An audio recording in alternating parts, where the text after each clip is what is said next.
Shalom, shalom. Giving honor and praise to the Creator and the Maker of heaven and earth. My name is Yeshaya Yisrael of the tribe of Dan of the nation of Israel. This particular teaching, Old Testament Israelites hate the Sabbath, part 2, question mark. It's a question. It's not stating that Old Testament Israelites by far reject the Sabbath. Majority Israelites do not reject the Sabbath. So I want that to be known for edification purposes once it comes down to that. Brothers and sisters, this particular teaching is a continuation of what happened last time when we spoke on a particular matter concerning the subject. The reason and point is because there are teachings that are going around online in regards to saying that we essentially should not keep the Sabbath. The reasons that they give, brothers and sisters, do not hold weight once it comes down to the scriptures. Let's first look, brothers and sisters, at this portion right here. The book of Exodus, chapter 20, verse 8. All right? Exodus chapter 20. We're going to start in verse 8, brothers and sisters. And it reads as follows. Remember the Sabbath day to keep it holy. 6 days shalt thou labor and do all thy work. But the seventh day is the Sabbath for the Lord thy God. In it thou shalt not do any work, thou, nor thy son, nor thy daughter, nor thy manservant, nor thy maidservant, nor thy cattle, nor thy stranger that is within thy gates. For in 6 days the Lord made the heaven and earth, the sea, and all that in them is, and rested the seventh day. Wherefore the Lord blessed the Sabbath day and hallowed it. Now, that's one thing we wanted to go over and read right there. Many people have gone actually in scriptures to try to show that we should not keep the Sabbath in the land of exile or captivity. That's to say, like over here in America. One of the things that they try to point out, they go to Lamentations chapter 2, verse 5. It says, the Lord was as an enemy. He has swallowed up Israel. He has swallowed up all her palaces. He hath destroyed his strongholds, and hath increased in the daughter of Judah mourning and lamentation. And he hath violently taken away his tabernacle, as if it were a garden. He hath destroyed his places of the assembly. The Lord hath caused the solemn feasts and Sabbaths to be forgotten in Zion, and hath despised in the indignation of his anger the king and the priest. The Lord hath cast off his altar, he hath abhorred his sanctuary.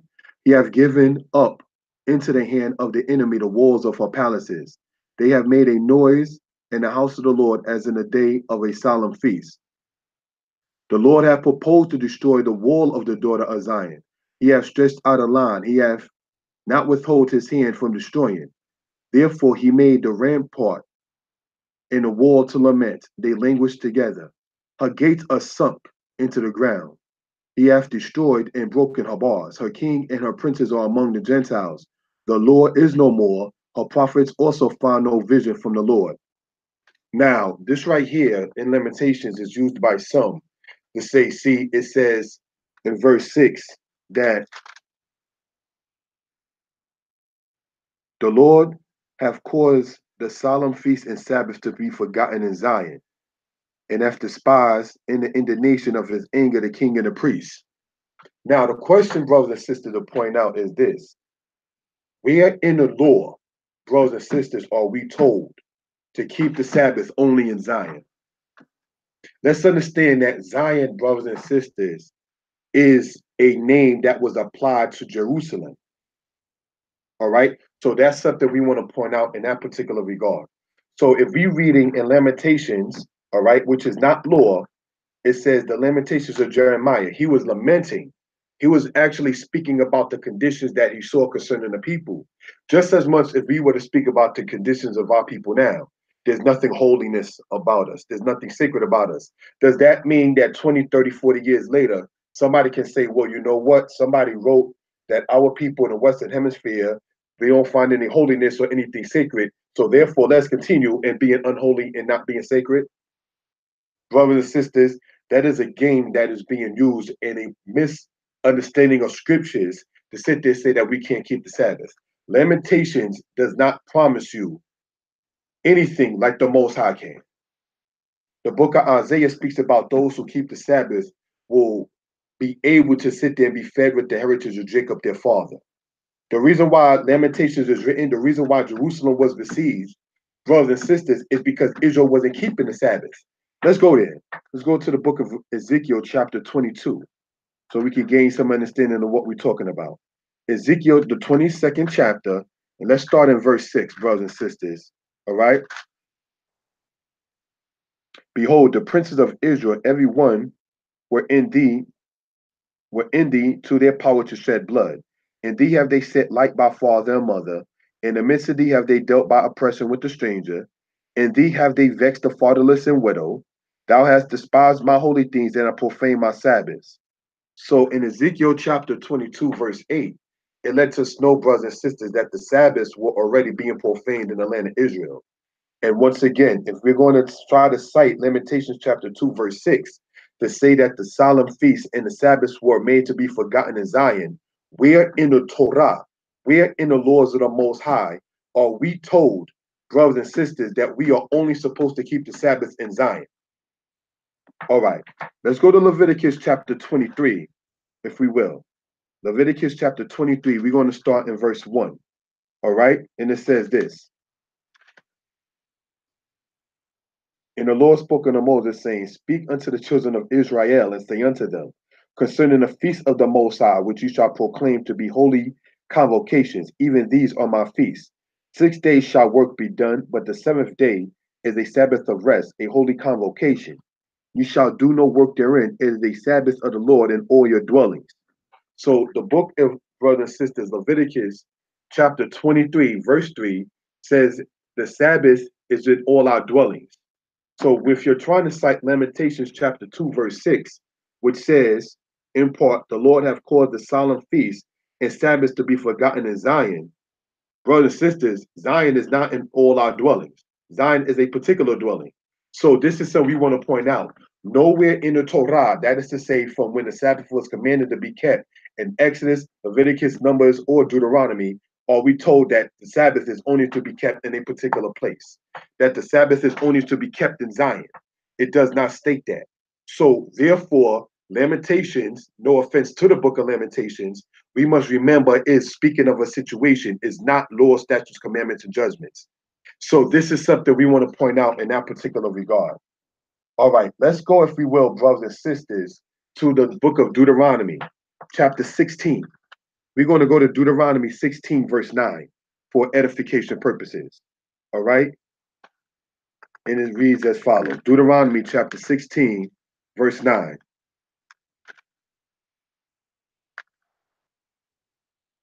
6 weeks thou shalt number unto thee. Begin to number the 7 weeks from such time as thou beginnest to put the sickle to the corn. And thou shalt keep the feast of weeks unto the Lord thy God, with a tribute of a free will offering of thine hand, which thou shalt give unto the Lord thy God, according as the Lord thy God hath blessed thee. And thou shalt rejoice before the Lord thy God, thou and thy son, and thy daughter, and thy manservant, and thy maidservant, and the Levite that is within thy gates, and the stranger, and the fatherless, and the widow that are among you, in a place which the Lord thy God shall choose to place his name there. And thou shalt remember that thou wast a bondman in Egypt, and thou shalt observe and do all these statutes. Let's go in Deuteronomy chapter 16, verse 1. Observe the month of Abib and keep the Passover unto the Lord thy God. For in the month of Abib the Lord thy God brought thee forth out of the land of Egypt. And thou shalt therefore sacrifice the Passover unto the Lord thy God of the flock and the herd, in a place which the Lord thy God shall choose to place his name there. And it says, thou shalt eat no unleavened bread with it. 7 days thou shalt eat unleavened bread therewith, even the bread of affliction. But thou camest forth out of the land of Egypt in haste. And it says, thou Mayest remember the day that thou camest forth out of the land of Egypt, all the days of thy life. And there shall be no leavened bread seen with thee in all thy coasts 7 days, neither shall anything of the flesh which thou sacrifice the first day at even remain all night until the morning. Thou mayest not sacrifice the Passover within any of thy gates, which the Lord thy God giveth thee. So therefore, we are told that we can't keep the sacrifice and the timing exactly of the Passover within any of the gates, but it says in the place where the Most High shall choose to cause his name to dwell there. That's said about Passover. That is said about the Feast of Weeks or Kal Shavuot. It doesn't say that about the Sabbath. The Sabbath day does not have a land restriction. That's what I want to point out in regard for edification purposes, that the Sabbath day does not have a land restriction. All right. So therefore, what it does say, as we read in Leviticus 23, it says, in all your dwellings. Brothers and sisters, stop teaching that we cannot keep the Sabbath. All right. Let's go on, if we will. All right. Let's go, if you will, brothers and sisters, back to Deuteronomy 16, verse 1. I want to point something out for edification purposes. Deuteronomy chapter 16, verse 1, one more time. And it says this: Observe the month of Abib and keep the Passover unto the Lord thy God. For in the month of Abib, the Lord thy God brought thee forth out of Egypt by night. Now, let's go to verse 3. Thou shalt eat no unleavened bread with it. 7 days thou shalt eat unleavened bread therewith, even the bread of affliction. But thou camest forth out of the land of Egypt in haste, that thou mayest remember the day that thou camest forth out of the land of Egypt all the days of thy life. So therefore, Deuteronomy chapter 16, verse 1, when it says that the children of Israel went forth out of the land of Egypt by night. Now, in Deuteronomy 16, verse 3, it says that the Israelites were told to remember the day that they were leaving the land of Egypt. So did they leave the land of Egypt at night or at day? Or is there another understanding of day inside of the Israelite culture? See, this is something we want to point out for edification purposes. The argument that I'm combating at this point is the argument of the day and night subject that many people attempt to bring, saying, well, it says, remember the Sabbath day, so therefore there's no such thing as a Sabbath night or Sabbath eve or so forth and so on. Yet we know good and well, we just read that the children of Israel in Deuteronomy 16, verse 1, left the land of Egypt by night, and we are told in verse 3 that thou mayest remember the day that thou camest forth out of the land of Egypt. So how can you remember the day that you came forth out of the land of Egypt if you came out of the land of Egypt at night? If day and night is made to be understood as a total difference in Israelite culture. Why do I emphasize that? Is because it is. Let's go, if we will, brothers and sisters, to Jeremiah chapter 33. All right. Jeremiah, the 33rd chapter, we're going to start in verse 20. All right. And it says this: Thus saith the Lord, if ye can break my covenant of the day and my covenant of the night, that there should not be day and night in their season, then may also my covenant be broken with David my servant, that he should not have a son to reign upon his throne, and with the Levites the priests my ministers. Verse 25. Thus saith the Lord, if my covenant be not with the day and night, and if I have not appointed the ordinances of heaven and earth, then will I cast away the seed of Jacob and David my servant, so that I will not take any of his seed to be rulers of the seed over the seed of Abraham, Isaac, and Jacob. But I will cause their captivity to return and have mercy upon them. So Israel's redemption, brothers and sisters, shows us that the seed line of David is going to be established. Or that's to say, properly reestablished, and that the seed line of David will be ruling over the descendants of Abraham, Isaac, and Jacob. Brothers and sisters, what are we pointing out? We read in Jeremiah chapter 33, verse 20, and Jeremiah chapter 33, verse 25, about the Most High speaking of his covenant of the day and his covenant of the night.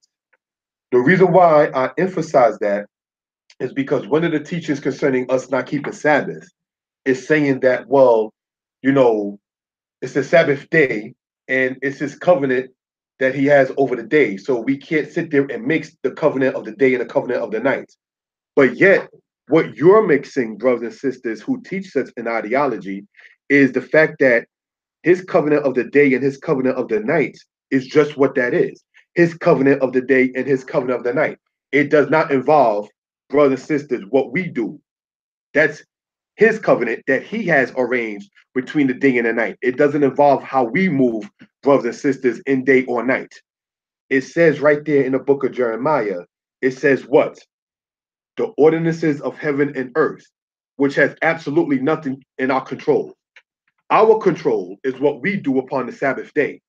See, his ordinances of the day and his ordinances of the night don't only involve the Sabbath. So to try to say of the covenant of the day and the covenant of the night doesn't hold any kind of weight once it comes down to us. That's his covenant of the day and night and the ordinances of heaven and earth that he established between him and his creation, day, night, and ordinances thereof. All right. So ordinances of heaven and earth thereof. So I wanted to have read that in Jeremiah chapter 33 for edification purposes in that particular regard.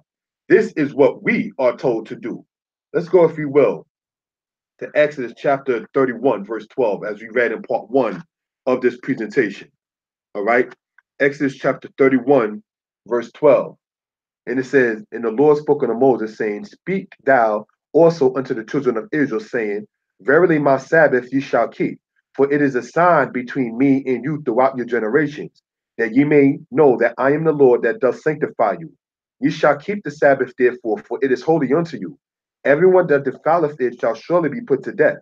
For whosoever doeth any work therein, that soul shall be cut off from among his people.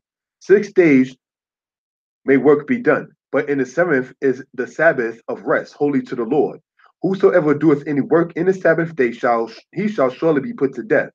Wherefore the children of Israel shall keep the Sabbath to observe the Sabbath throughout their generations, for a perpetual covenant. It is a sign between me, the Most High. It is a sign between me, Yah. It is a sign between me, El Shaddai. It is a sign between me, Ha Elohim, and the children of Israel forever. For in 6 days the Lord made the heaven and the earth, and on the seventh day he rested and was refreshed. So, brothers and sisters, the covenant, the sign concerning the Sabbath, is between the Most High and the children of Israel. You notice how the ordinances of heaven and earth have nothing to do with that covenant of the Sabbath between the house of Israel and the Most High? It says in Exodus 20, we keep the Sabbath, for in 6 days the Most High made the heavens and the earth, the sea, and all that in the midst. But Dumria Inia is his covenant of the day and night, or his covenant between the ordinances of heaven and earth and the Most High have anything to do with us. You understand? So we as humans don't have a covenant with the day and night. We as humans, the children of Israel in particular, all right, we don't have a covenant with the ordinances of heaven and earth. We have our own particular covenant with the Most High, and the Sabbath is inclusive of that. So this is something we want to point out for edification purposes.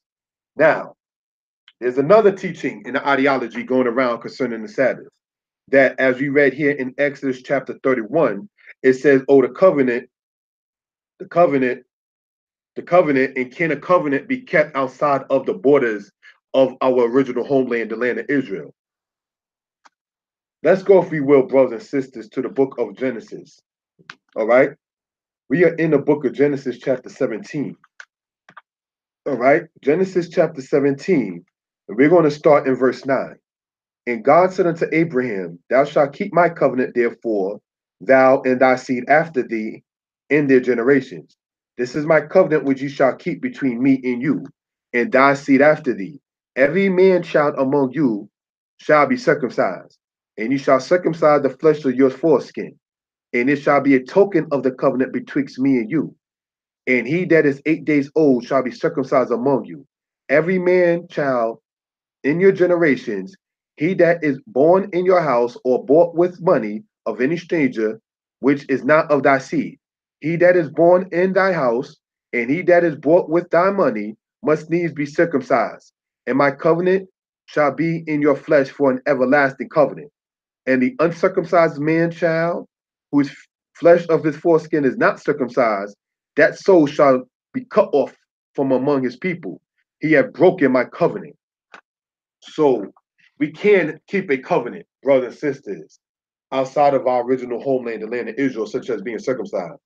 So if we already read, brothers and sisters, in Leviticus, that we are to keep the Sabbath in all our dwellings, one cannot, one more time to repeat, go to Lamentations chapter 2, verse 6, saying, the Lord hath caused to be forgotten out of Zion, solemn feast and Sabbath. Because we are told in Exodus, brothers and sisters, that we are to remember the Sabbath day to keep it holy. So now, if we read in Lamentations, brothers and sisters, that the Most High have caused to be forgotten, do we bake on that, or do we go according to the commandment? Do we go according to the particular situation that the people were in or are in, and say we are not to remember but forget the solemn days of the Most High? Or are we, as it says in Leviticus, pardon me, Exodus, or are we to remember the Sabbath day to keep it holy? See, Lamentations chapter 2, brothers and sisters, is talking about the unfortunate, decrepit situation of the Israelites in those particular days and times. It is not saying, and it shall be like this throughout all your generations. It's not saying that. So, therefore, that is an extremely weak argument, an extremely weak situation to try to propose when you're already online, which means that you have rest for the sole of your foot to create a Facebook account, YouTube account, have a telephone, have an email. The Israelites that was going through the situations, such as our immediate ancestors in the south, and such as our distant ancestors under Babylon, they wouldn't have time to sit there and create no email account while being besieged in that particular regard. They would not have the time for such.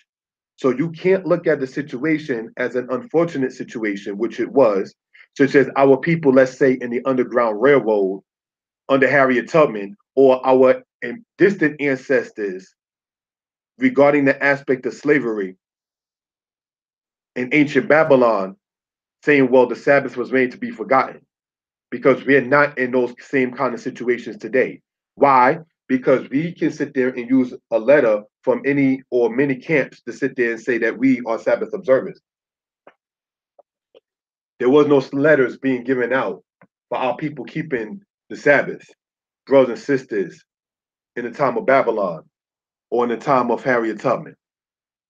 You understand?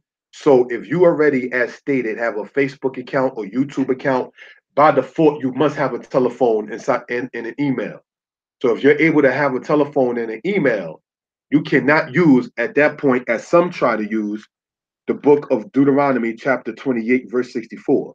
Deuteronomy 28, verse 64 says this, and the Lord shall scatter thee among all people, from the one end of the earth even unto the other, and there thou shalt serve other gods, which neither thou nor thy fathers have known, wood and stone. So when it says having no rest for the sole of your foot, they are saying that, well, if you look at that, how can you sit there and keep a Sabbath if there's no rest for the sole of your foot? And again, I'm stating that if you were able to create a YouTube account, if you was able to create a Facebook account, you had some kind of rest for the sole of your foot. You do not want the portion of Deuteronomy 28, verse 64 upon you. So you can't, by righteousness, then use that as a way to say, see, we can't keep the Sabbath. No, such thing does not sit there and hold weight, brothers and sisters. Another portion that many go to in attempt to saying that we can't and should not keep the Sabbath outside of the land of Israel is this. And this one is a very interesting one, because when we read it, we want to go over where the Israelites were at during this particular aspect, right? Isaiah chapter 1, verse 1. The vision of Isaiah, the son of Amos, which he saw concerning Judah and Jerusalem in the days of Uzziah, Jotham, Ahaz, and Hezekiah, kings of Judah. Now, let's go to verse 10. Hear ye the word of the Lord, you rulers of Sodom. Give ear unto the law of our God, ye people of Gomorrah. To what purpose is the multitude of your sacrifices unto me, saith the Lord? I am full of the burnt offerings of rams, and the fat of fed beasts, and I delight not in the blood of bullocks, or of lambs, or of he goats. When ye come to appear before me, who hath required this at your hand to tread my courts? Bring no more vain oblations. Incense is an abomination unto me. The new moons and Sabbaths, the calling of assemblies, I cannot away with. It is iniquity, even the solemn meeting. Your new moons and your appointed feasts, my soul hateth. They are a trouble unto me. I am weary to bear them. And when you spread forth your hands, I will hide my eyes from you. Yea, when you make many prayers, I will not hear. Your hands are filled with of blood. So many people have used Isaiah chapter 1, verse 13. It says, bring no more vain oblations. Incense is an abomination unto me. The new moons and Sabbaths, the calling of assemblies, I can not away with. It is iniquity, even the solemn meeting. Your new moons and your appointed feast, my soul hateth. They are a trouble unto me. I am weary to bear them. And they amazingly stop when they're trying to make this point at verse 15, which says, and when you spread forth your hands, I will hide my eyes from you. Yea, when you make many prayers, I will not hear. Your hands are full of blood. And be reading from only verse 10 to verse 15, they are saying, see, it says that essentially the Sabbaths that we are holding and the new moons and the solemn assemblies that we are holding are hated by the Most High. So therefore, we should not keep them. Brothers and sisters, I'm going to show you how wicked that is. Because see, the Most High, when he's dealing with something, he gives you a solution to the problem while he's letting you know what the problem is. Let's go to Isaiah chapter 1, verse 16. Wash you, make you clean, put away the evil of your doings from before my eyes. Cease to do evil, learn to do well. Seek judgment, relieve the oppressed, judge the fatherless, plead for the widow. Come now, and let us reason together, saith the Lord. Though your sins be as scarlet, they shall be as white as snow. Though they be red like crimson, they shall be as wool. If you be willing and obedient, you shall eat the good of the land. But if you refuse and rebel, you shall be devoured with the sword, for the mouth of the Most High has spoken it. So, brothers and sisters, this particular situation we read of here in the book of Isaiah, brothers and sisters, is while the Israelites were still in their own land. And right there, while they were still in the land, it says in part that the Sabbaths, the new moons, and the holy gatherings were hated by the Most High. And it tells you why the Most High hated them. All right? So now, if we read in verse 15, and when you spread forth your hands, I will hide mine eyes from you. Yea, when you make many prayers, I will not hear. Your hands are full of blood. So if many of our prayers will not be heard by the Most High, and we don't know which ones will be heard, does that mean that we don't pray because it says many will not be heard? Does that mean that we do not spread forth our hands toward the Most High? Or do we do what Isaiah chapter 1, verse 16 says? When it says, wash you, make you clean, put away the evil of your doings from before mine eyes. Cease to do evil. See, the reason why it says, bring no more vain oblations, and that the incense is an abomination to the Most High, and that the new moon and the Sabbath, the calling assembly, the Most High cannot and away with, it is iniquity, even a solemn meeting. Your new moons and your appointed feast my soul hates. You know why the Most High is saying these things in verse 13 and 14? Is because the people did not go through the aspect of washing themselves and making themselves clean. They did not put away the evil of their doings from before the eyes of the Most High. They did not cease to do evil. They did not learn to do well. They did not seek judgment. They did not relieve the oppressed. They did not judge the fatherless. They did not plead for the widow. That's why. So once you start to do those things, be you in the land of Israel, outside the land of Israel, then the Sabbath observance can be respected by the Most High. But when you don't have no intention to learn to do well, if you have no intention to relieve the oppressed, if you have no intention to judge the fatherless, if you have no intention to washing yourself and to put away the evil of your doings, then brothers and sisters, you off. Before the Israelites were introduced directly to the Most High in Exodus, the Israelites were told to wash themselves and to wash their clothes before the Most High appeared unto them. Why does that become important? Essentially because Israel, we must be clean before the Heavenly Father. spiritually and physically. But if you choose to not become clean, your mind will show once it comes down to what is clean and what is pure. You cannot understand the Sabbath if you do not have any intention on washing yourself and making yourself clean and putting away the evil of your doing. If you have no intention upon that, the Sabbath means nothing to you. So, with that being the case, let's go, brothers and sisters, to Leviticus chapter 15, verse 16. Leviticus 16:15 says this: And if any man's seed of copulation go out from him, then he shall wash all his flesh in water and be unclean until the even. And every garment and every skin, whereon is the seed of copulation, shall be washed with water, and be unclean until the even. The woman also with whom a man shall lie with seed of copulation, they shall both bathe themselves in water and be unclean until the even. So, washing yourself, like in the case here, selected out concerning ejaculation from a male, you are in a state of unclean at that particular time.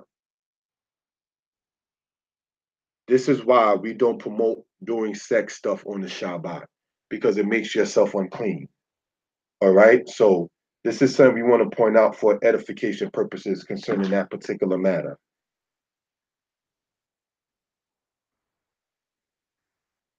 Brothers and sisters, we're going to go over one more particular aspect concerning the Sabbath, because this is part two. And as I look through the notes, I kind of combined part two and part one in the notes for part two. But if you can watch part one in your own time, it won't seem redundant. So therefore, I'm not going to go into each of those particular parts like that. You understand? Nonetheless, brothers and sisters, let's go to Deuteronomy chapter 26, verse 1. Deuteronomy or Devarim chapter 26, verse 1, and it says this: And it shall be when thou art come into the land which the Lord thy God giveth thee for an inheritance, and possesses it,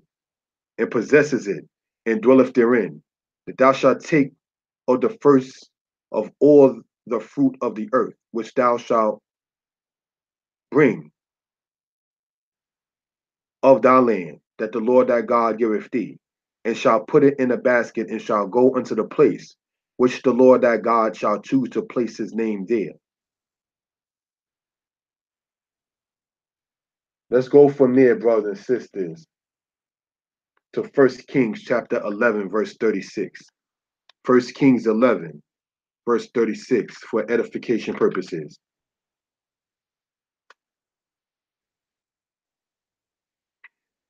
And unto his son will I give one tribe, that David my servant may have a light always before me in Jerusalem, the city which I have chosen to put my name, the city which I have chosen me to put my name there.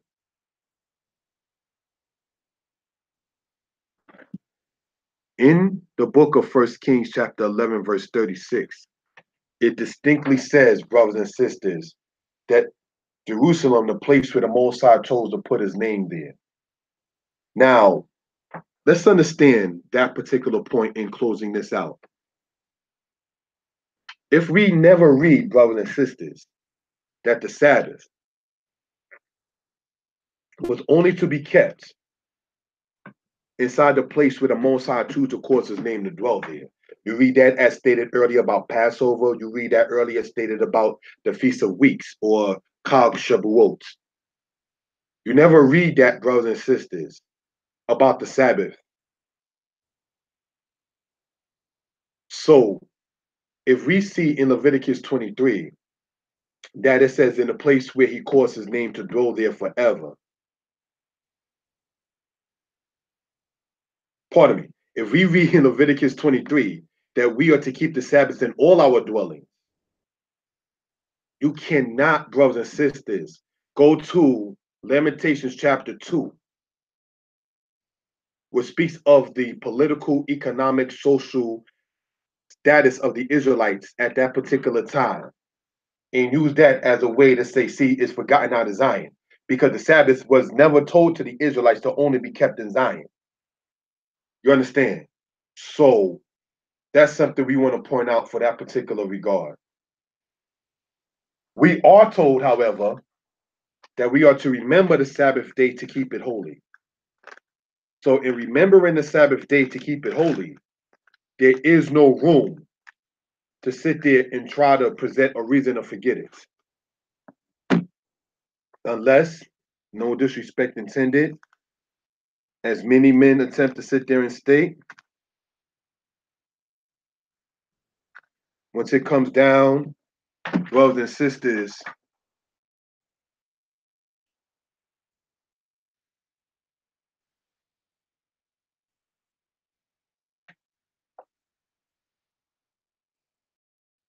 to this,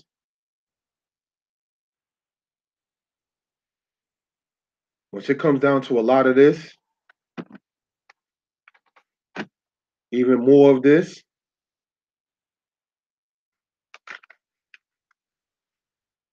and once it comes down to this guy right here, see? Once it comes down to the guy Hamilton and Jackson,